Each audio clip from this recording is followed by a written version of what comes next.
Welcome to Lento English. Ready to level up your English?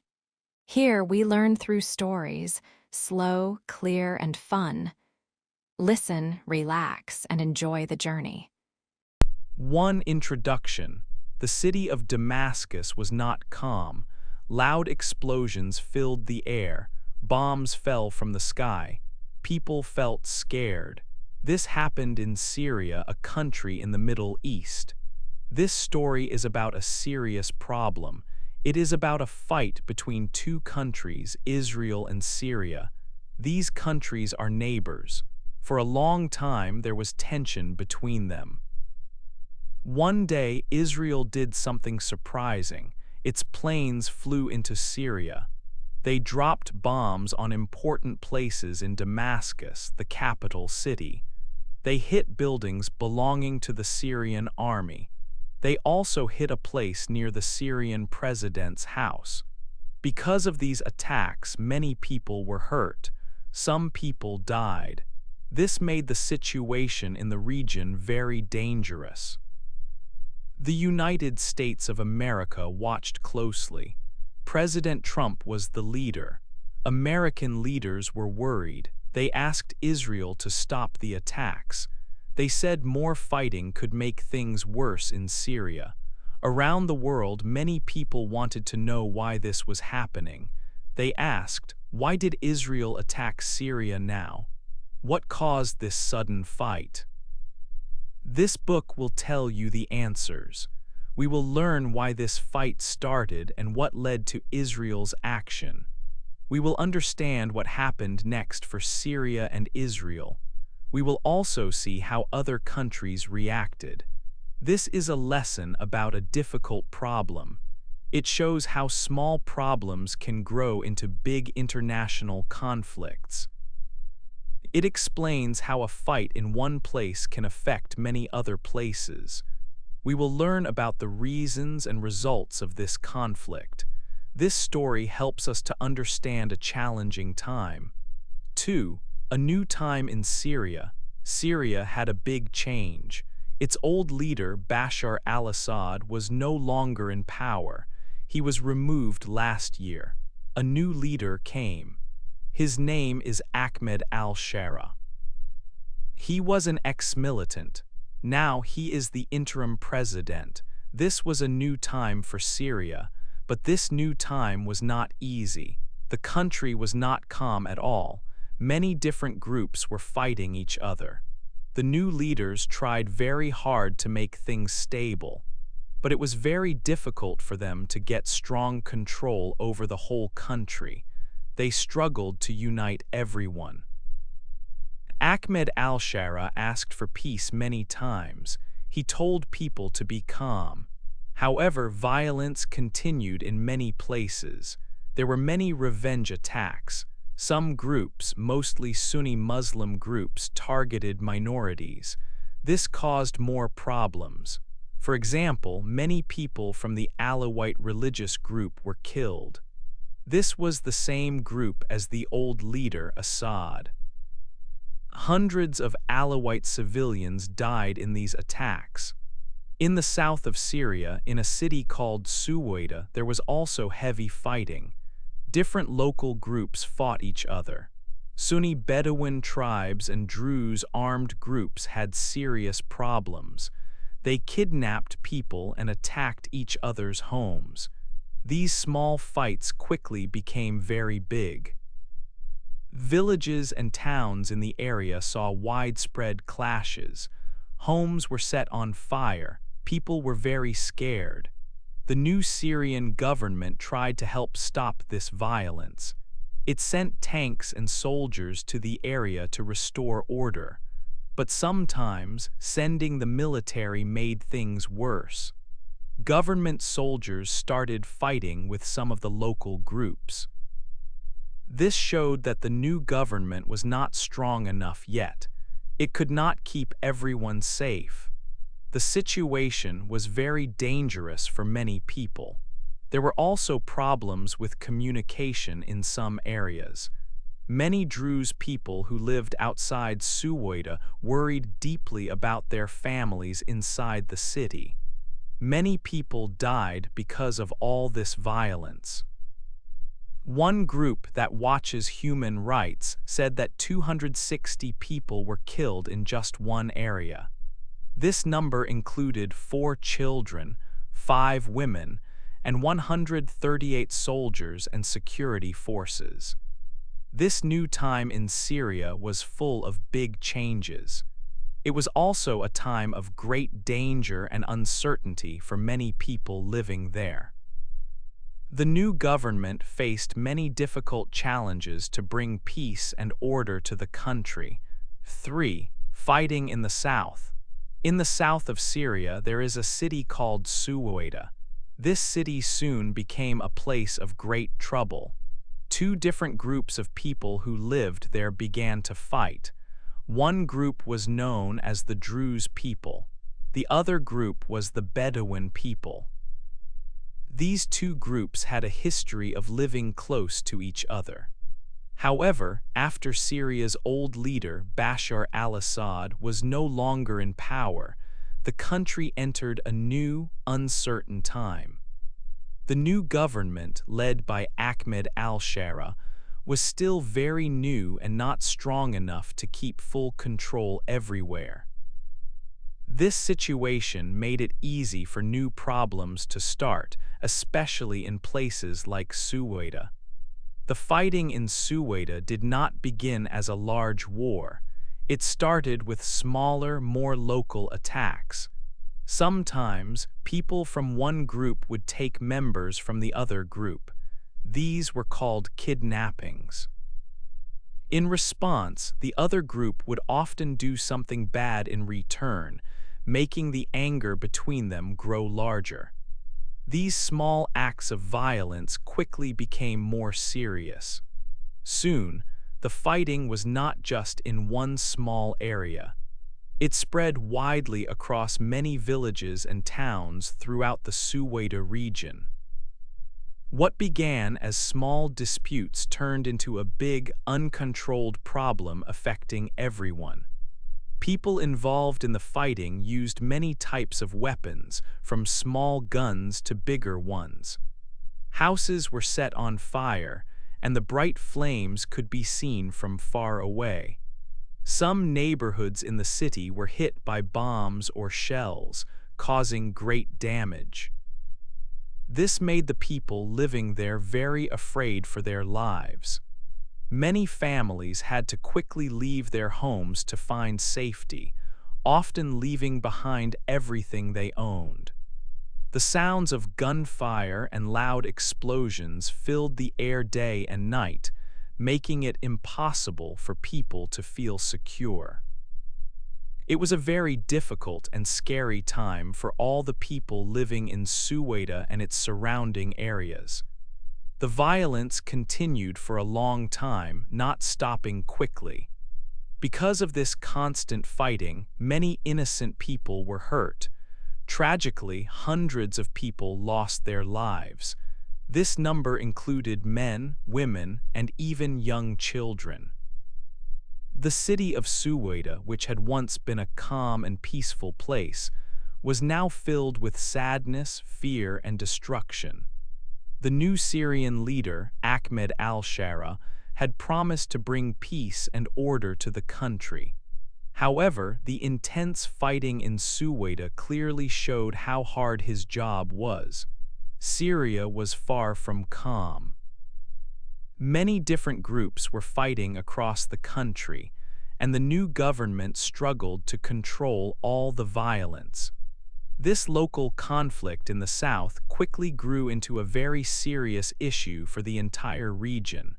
It was a clear sign of the deep and complex troubles that Syria was facing, and how easily small problems could grow into large, devastating wars. 5. Israel's choice.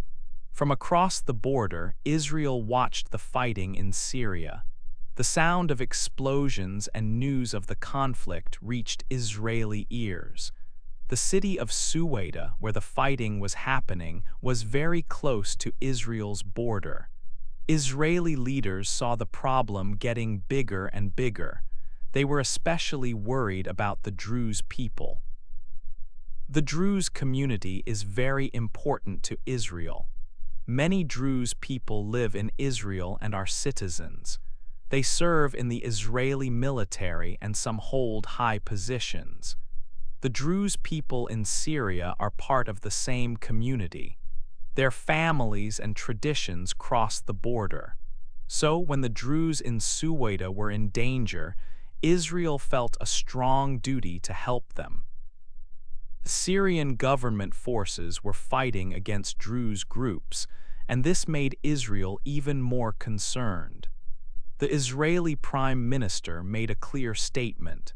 He said that Israel had a promise to keep the area near its border safe. This specific area was supposed to be a demilitarized zone. This means that heavy weapons like tanks were not allowed there. But Syrian tanks had entered this special zone. Israel believed these tanks were a direct threat to its security. Even though Syria said the tanks were there to stop the fighting in Suwaida, Israel saw their presence as a danger. The tanks broke an important agreement that Israel had for its border security. For Israel, this was not just about the tanks. It was also about the safety of the Druze people. The Prime Minister stated that Israel had an obligation to protect the local Druze population. The violence in Suwaida was causing many deaths and much fear. The number of people killed was growing. Hundreds of people had died, including children and women, along with many soldiers and security forces. Israel faced a difficult decision. Would it stand by and watch the fighting continue, risking the safety of the Druze and its own border security? Or would it take action, even if it meant a bigger conflict? The fighting was getting closer to its border, and the situation was becoming more serious every hour.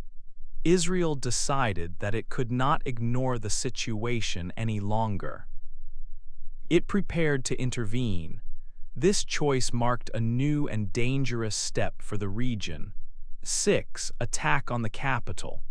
Israeli planes flew swiftly towards Damascus, the capital city of Syria. They traveled a long distance, crossing borders to reach their targets. The planes moved fast and quietly at first, high above the ground. Then the sound of their powerful engines grew louder as they approached. Suddenly, the morning quiet was shattered by very loud explosions.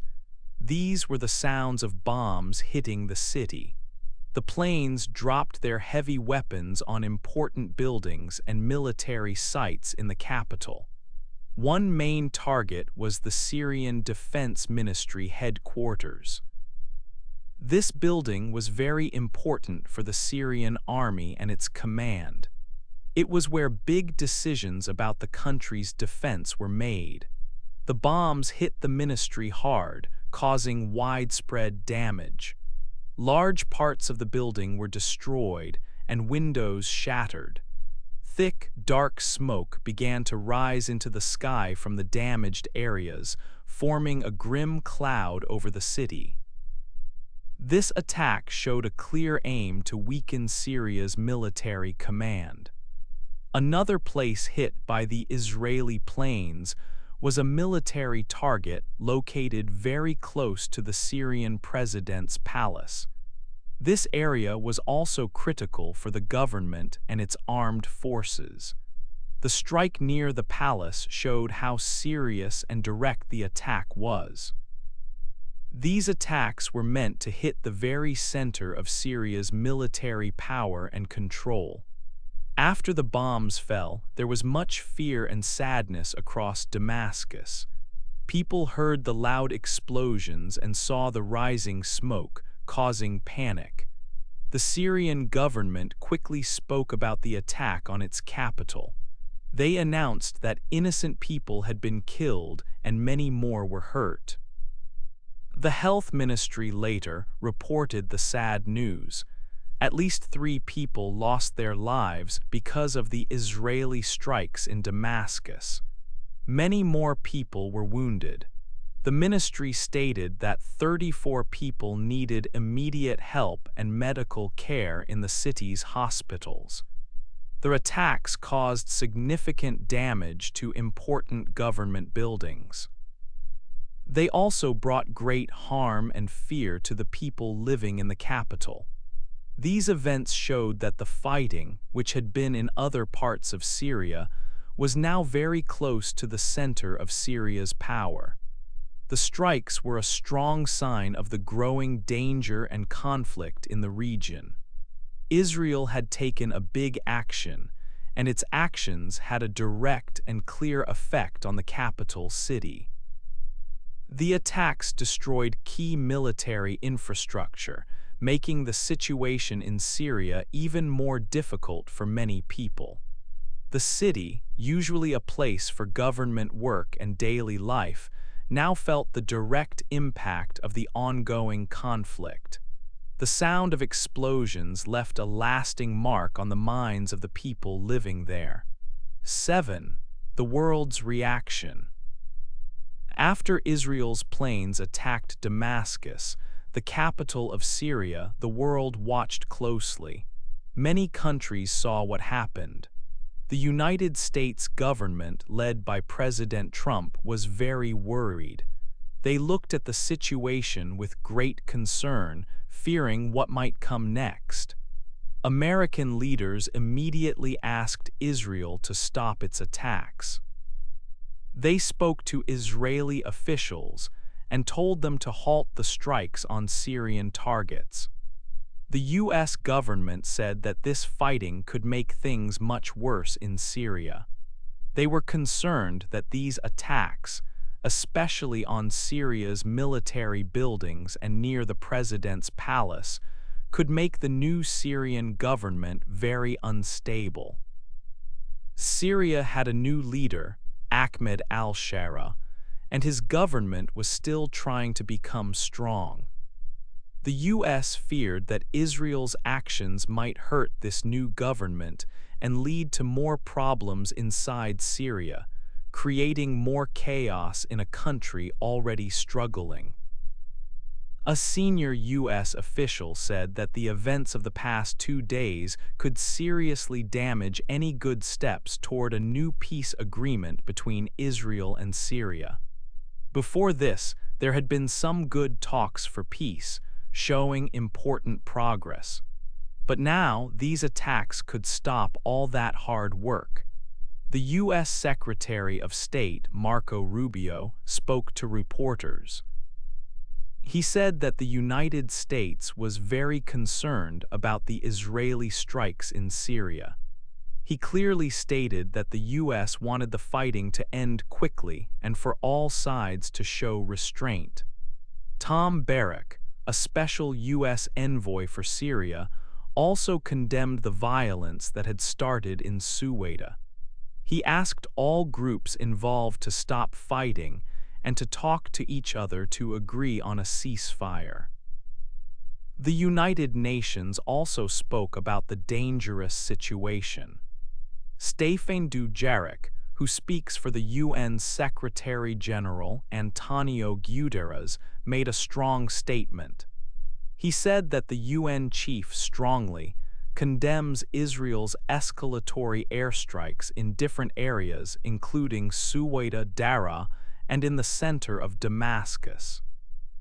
He also mentioned reports of Israeli soldiers moving closer to the Golan Heights area, which added to the tension. The United Nations called for everyone to calm down and stop the violence. They asked all sides to talk and find a peaceful way forward, stressing the need to protect ordinary people. The world worried that the small fight in Suwaida, which had already caused many deaths, was now getting much bigger. Israel's decision to attack Damascus, saying it was to protect the Druze people, and because Syrian tanks were in a forbidden zone, made many feel uneasy.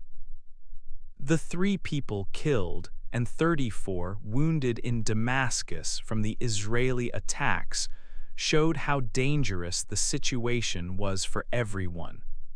Countries around the world hoped that the strong calls from the US and the UN would help stop the fighting before it became an even larger war, affecting more people and more countries.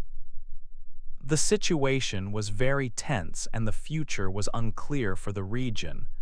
8. An unsure peace. After the attack on Damascus, leaders in Syria made an important announcement. They said a new agreement was made to stop the fighting in the city of Suwaida. This news brought some hope for peace. The Syrian Interior Ministry and Druze leaders worked together to agree. It was hoped this new agreement would end the violence that had been happening for many days. But the situation was still very difficult. It was not a true peace. The country was still tense. Before this new agreement, there was another ceasefire, but that one did not last. The Syrian Defense Ministry said Druze groups broke the old agreement. This made government soldiers fight again. This history made people worried if the new peace would last. Many people had died because of the fighting in Suwaida. It was a very sad time for families. Reports said that 260 people had been killed in the area. This number included 4 children and 5 women. It also included 138 soldiers and security forces. Houses were burned and people were scared to leave their homes. The fighting between different groups like the Druze and the Bedouin, and also with government forces, had caused much pain. The new Syrian government, led by Ahmed al-Sharaa, was trying to make things calm. President al-Sharaa's office said that people's rights would be safe. They said no one would be allowed to hurt their security. But the government was still new and not very strong. It was hard for them to control all the fighting groups in the country. There were still many attacks between different groups in other parts of Syria. This story shows how a small fight in one city can quickly become a very big problem. It became a problem for the whole country. Then it became a problem for other countries too, like Israel and the United States. Israel had attacked Syria's capital. The United States had asked Israel to stop. The United Nations also spoke about the fighting. Now there was a ceasefire in Suwaida. But no one knew what would happen next. The peace felt unsure. People hoped the fighting would truly stop, but the past showed that peace could break easily. The future of Syria and the region was still not clear.